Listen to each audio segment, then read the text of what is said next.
Morning, Scott. Morning, yo. Coffee Coffee chats. chat. Coffee chats. I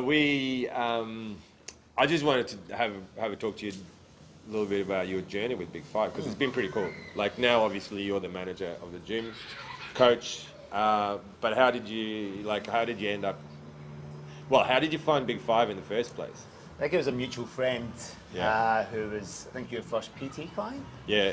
My first ever First ever one-on-one. Yeah. one-on-one. Got hooked into that.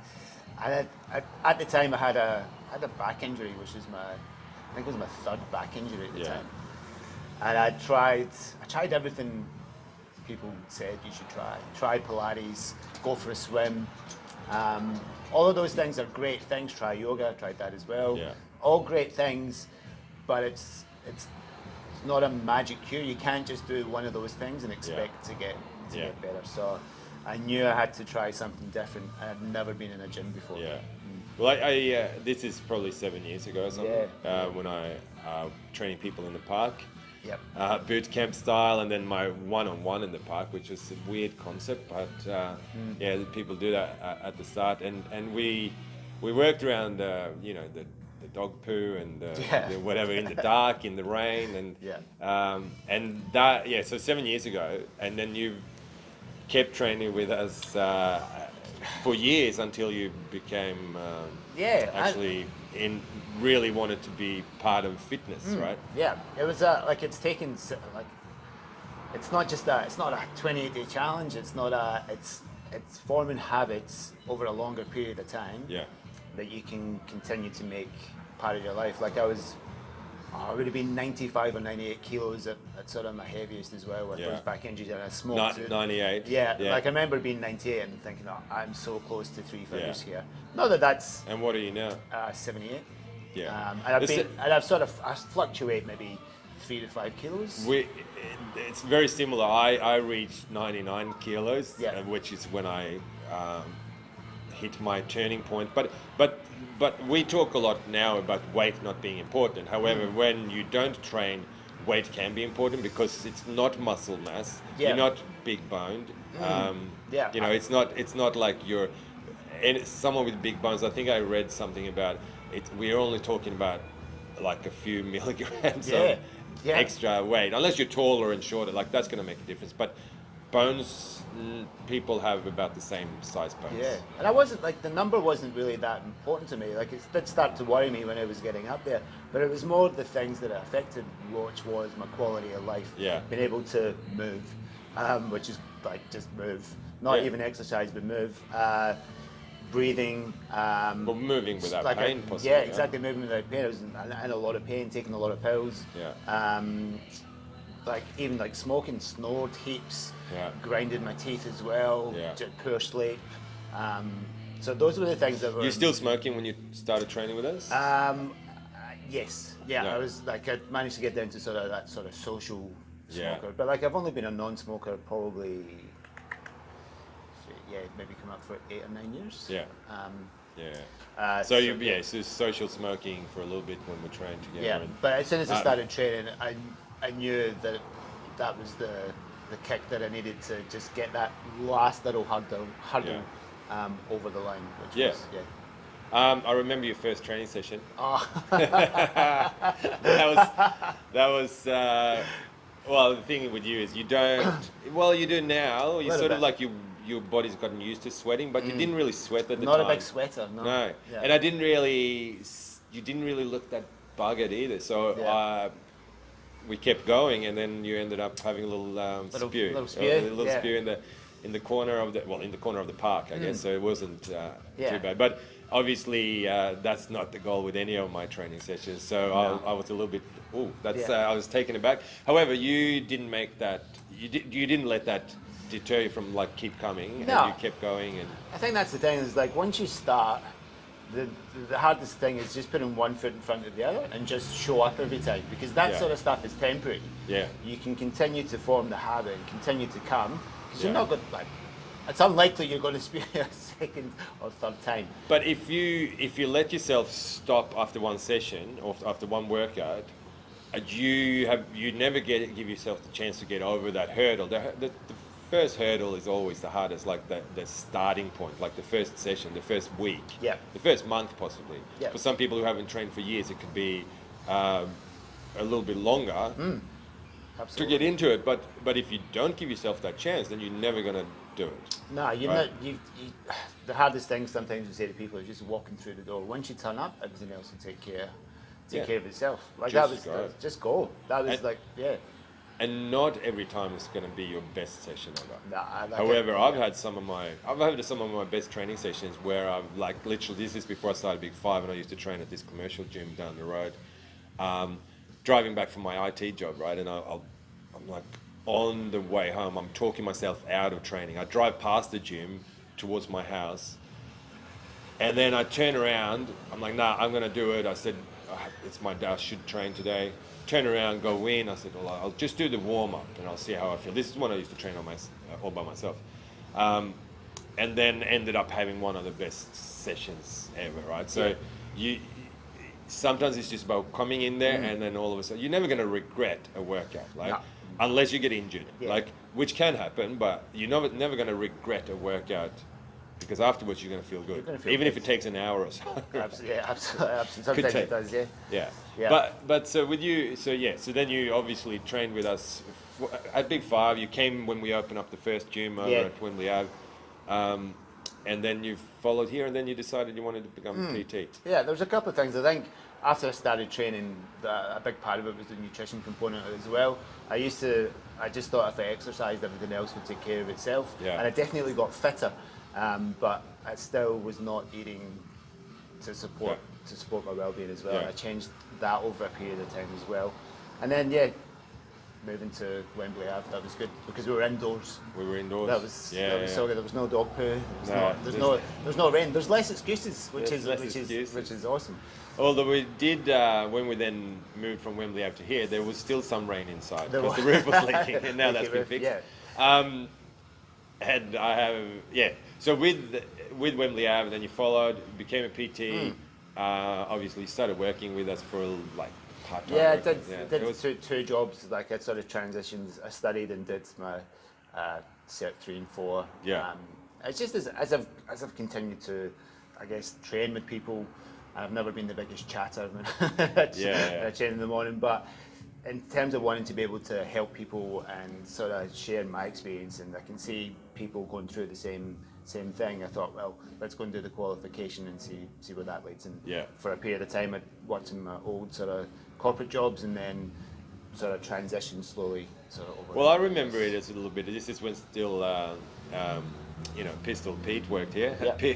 Pete was the current manager, sort of loosely. Yeah.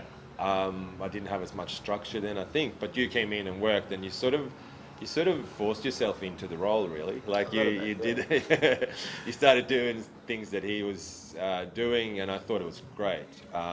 Eventually, Pete ended up moving to Canberra. So That was not my fault. That was it wasn't your fault, but you'd already learned Yeah. a lot of the stuff because you went in there, right? So that was amazing to see, and then obviously now you're working for us full time and training, and you're still consistent with your training, which is great. And not every week is as good as others, but you still train, right? Yeah, that's it. I mean, like not every week's going to be your 4 or 5 times a week. It just doesn't happen. And when we say training, so there's in the fitness industry, right? There's like, okay, well, training is if you're training for a purpose of some kind. Otherwise, you're just exercising or working out. However, I'm probably more working out than training for something specific at the moment. But doesn't mean that you cannot keep improving, right? So I have no real goal more than now being pain-free. Like I want to be able to keep up playing with my kids. Yeah. It used to be I just wanted to look good. Like I still, obviously everyone trains because they want to look better and feel better, but there's other goals now. So why do you keep doing it? I think for me, like I've enjoyed probably in the last sort of 3-ish months, I've started jumping back into sessions with the members who come here. Yeah. And it just sort of takes me back to that time where I was training in the group and loved like just meeting people, occasionally chatting to them if I'm feeling chatty. But it's just more about just keep moving. Like Yeah. I don't want to be I don't want to be you the have old guy someone- who can like I don't want it to be in a position where I can't do something because I didn't look after myself. No.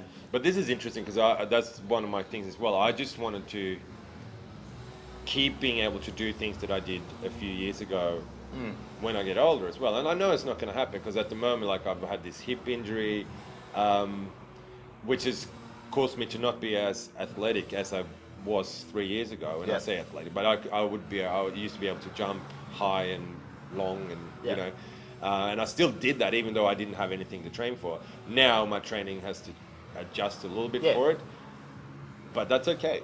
Yeah, absolutely. Changes. Yeah, like Yeah, so we still want to do just like improve even as we get older. And sometimes I think when you get to a certain age, like maybe not our age, but when you get a little bit older, progression could just be staying the same because as you age, most people go downhill. But if you can stay the same when you get to 60 or whatever, you're doing pretty well, right? Yeah, absolutely. If you can still lift the same weight, if you can still run around the block or run to the train without, you know, dying. You're doing pretty well. So I think progression can be different things. Yeah, at least in my view. Yeah, and I know you can still get stronger as you get older as well. Yeah.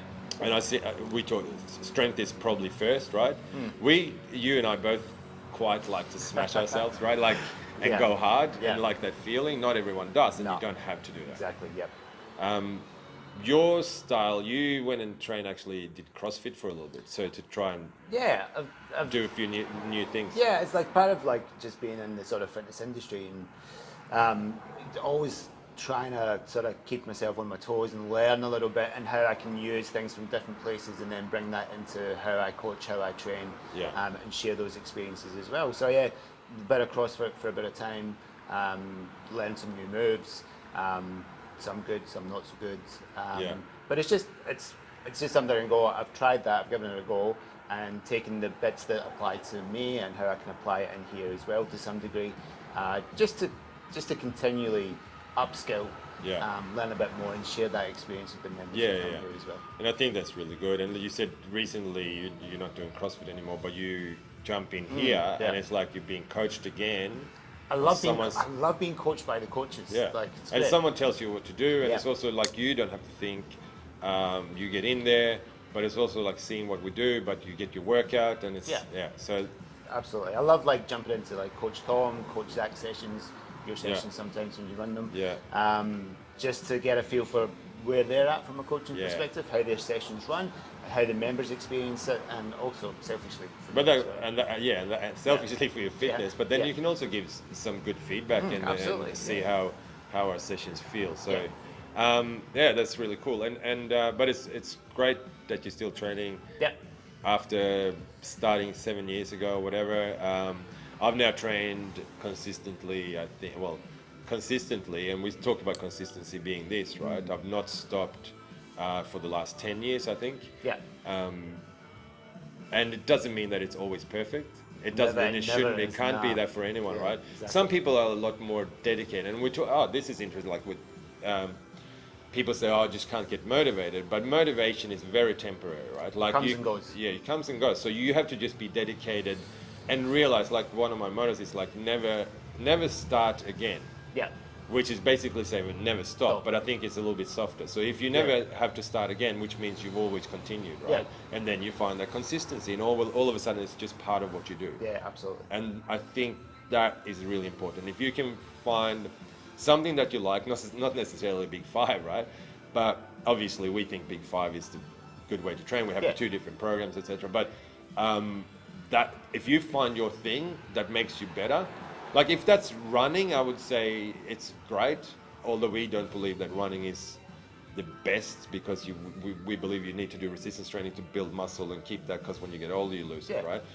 But if that's your thing and you can do that consistently without getting hurt and knees and stuff, do that, right? But don't think you're going to be motivated every morning when you go out for a run. It's going to be like, no, you're just going to have to do it. That's, I think... That's like the best exercise is the one that you can do and the one that you enjoy. Safely and injury free. And it's dedication over motivation. Yeah. God, it sounds cliche, doesn't it? But it's it's true though. You should get a poster in the office. Yeah, or like the whole wall. Anyway, yeah, great to have you here still. Pleasure. After all those years. It's been still great. Still loving it. We're And obviously still loving seeing we've people come obviously in. changed a little bit over the years, and Yeah. obviously now with the latest renos, place looks a bit different than from when you moved into Wembley with the concrete floor. And, there's no equipment, a couple of dumbbells. Yeah, it just goes to show though, you don't need You don't need much. You don't need much. You still got good training. Yeah, that's true. But then it just becomes a little bit more fun when you have a little bit more to work with. A few more toys to play with. Yeah, that's right. All right, mate. Good chat. Good chat. Cheers. Cheers.